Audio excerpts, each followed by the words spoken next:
we need to do some things with the service, and that is handle the connection. Basically, we are going to get the new connection as a handle.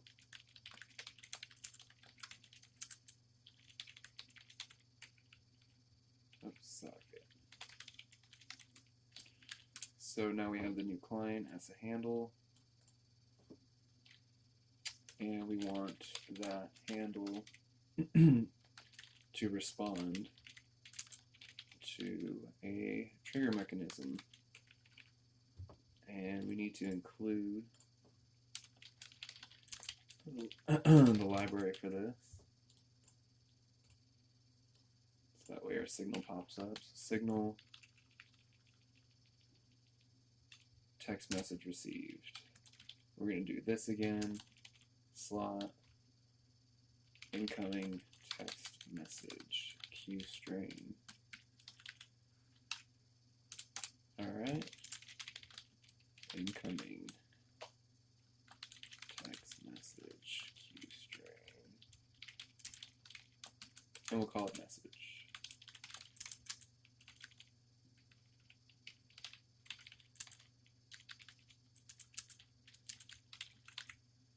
So we always want to test everything, so that's the point of that Q debug thing right there.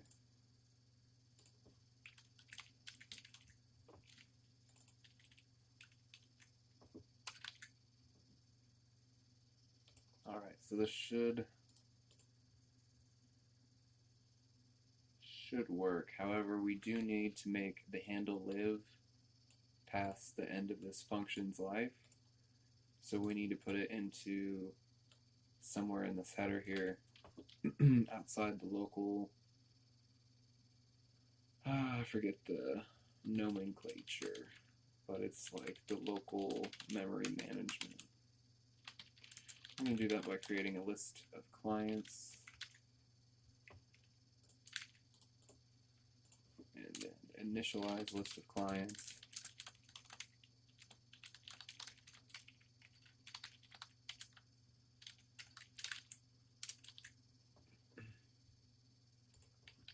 And we're going to move the new client into that list, and then that will make it live inside list of clients instead of ending at the end of this function. And we need to include the library from the QList.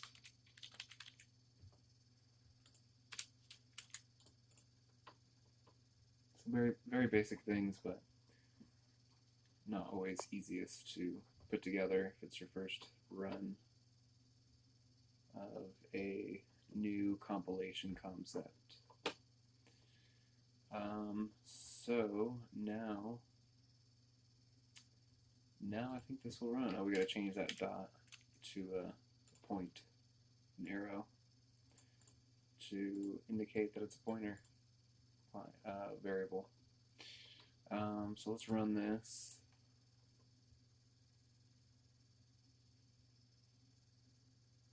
Alright, looks like it's running. Let's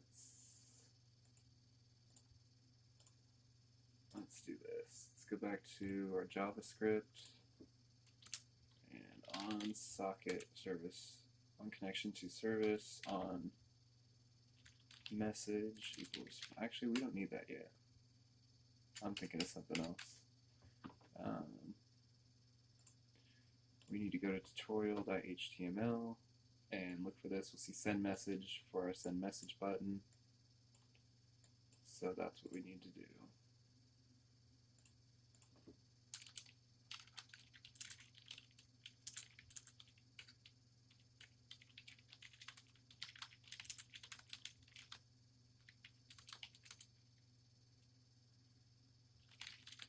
And basically you do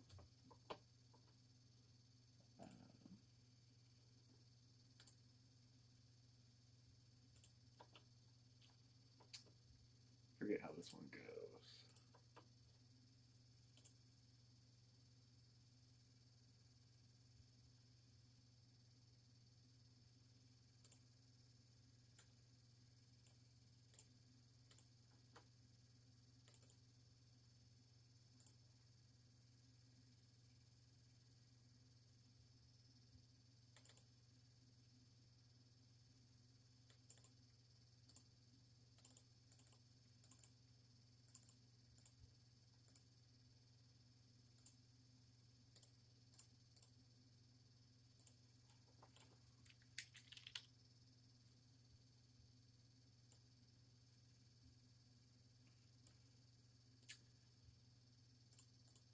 So basically you do .send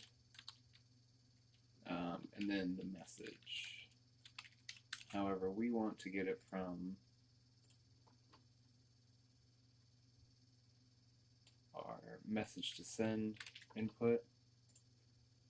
So we will get that by doing var for new variable message to send equals document.get ID. I think it's val.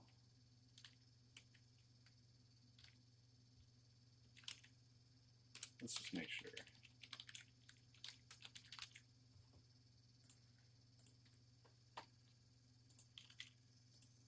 Yep, so value. So we want to send message to send.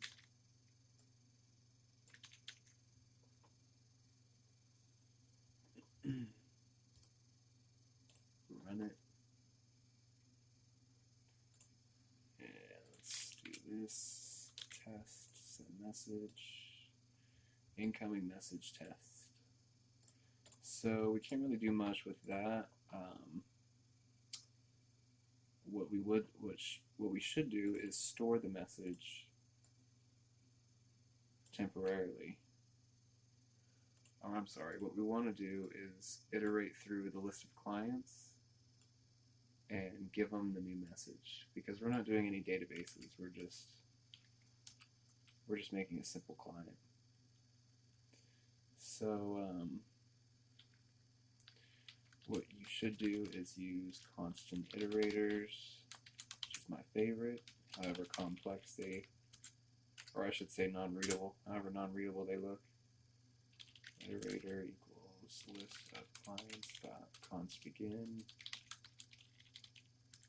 While iterator hasn't reached the end of list of clients, keep sending message to the next client. So we will handle the next client and the list by doing that. And this basically gets the current position of the list. And this gives you a little nice naming handle for that list, or that current position of the list. And then we want to send the message. Current client, send text message.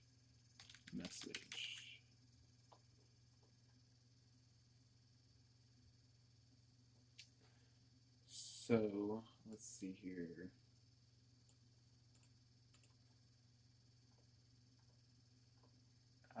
Now, in order for it to receive that message on the client side, we need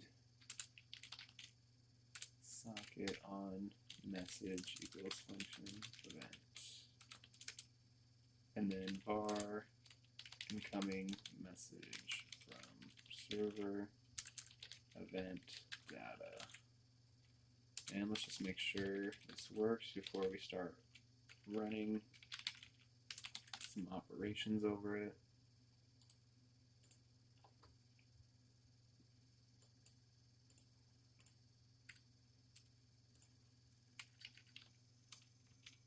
So I got my first message.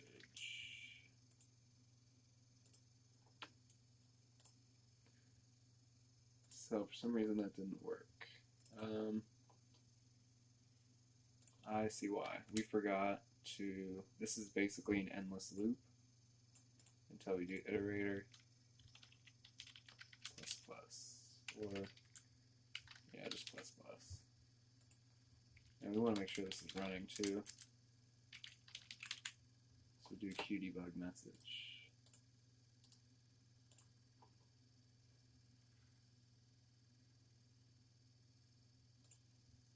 We're going to run it. Test message. Testing message. So you see how that finally popped up? This isn't an endless loop anymore. It's actually finishing. So instead of it showing up here, we want to show up in our conversation.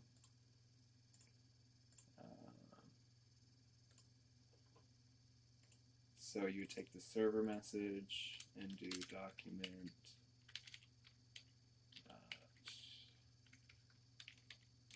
get element by ID, and I forgot the ID name.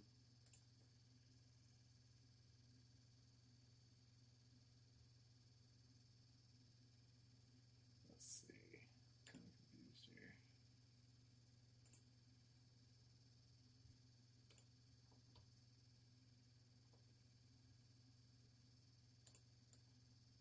Oops, I was editing on the wrong one. So we want to take that.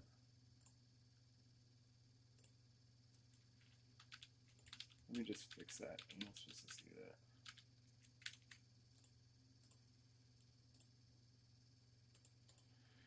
Let's see. Incoming message from server and document.get element by ID. And let's see, I did forget the name. Conversation. I'll do enter HTML plus equals. We'll do div instead of br. I guess it's more sound. And we're going to do this actually. Var new message HTML plus equals div new message HTML plus equals incoming message from server equals div slash div.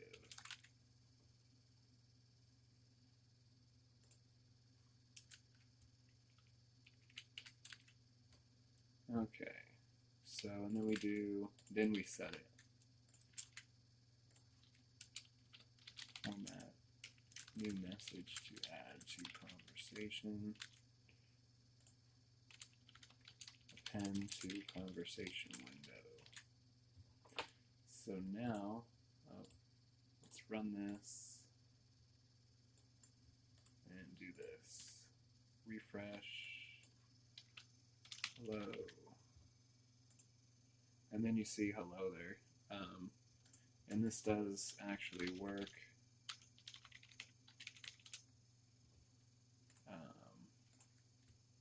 Unless, of course, you just signed on, so to speak. My name is Shane. And you see that there.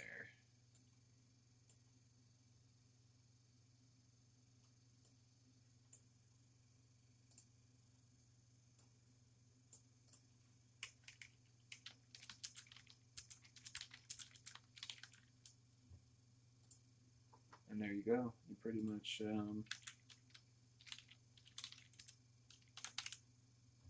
pretty much have a valid WebSocket messaging device. And if you keep this going, eventually our code will start doing it should anyways. It's supposed to do a scroll bar. There it is. Eventually you got a scroll bar there.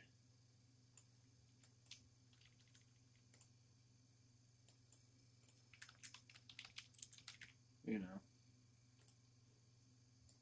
There you go, there's your WebSocket server. This has no security, has no authentication, has no username checking, username scheme. Like I said, it has no security at all. This is completely on a non-secure HTTP WebSocket connection. So any information passed back and forth is not only changeable before it reaches the client or the service, it's also passive listening capable, where anyone that's on your network can pick up these messages. Some other ideas is possibly a point-and-click video game. I would find that a WebSocket server isn't the best at real-time online video games. It would be best for maybe like a point-and-click turn-based video game, social video games, maybe with some cards, I guess, or a board game style. type of thing. Definitely for social communication for sure. Maybe some girly stuff where you can do dress up. You can, one person on one side can click certain clothing, and that would appear on the other side. So there's all kinds of options you have here, and essentially this is a web server that works with JavaScript in maybe under an hour.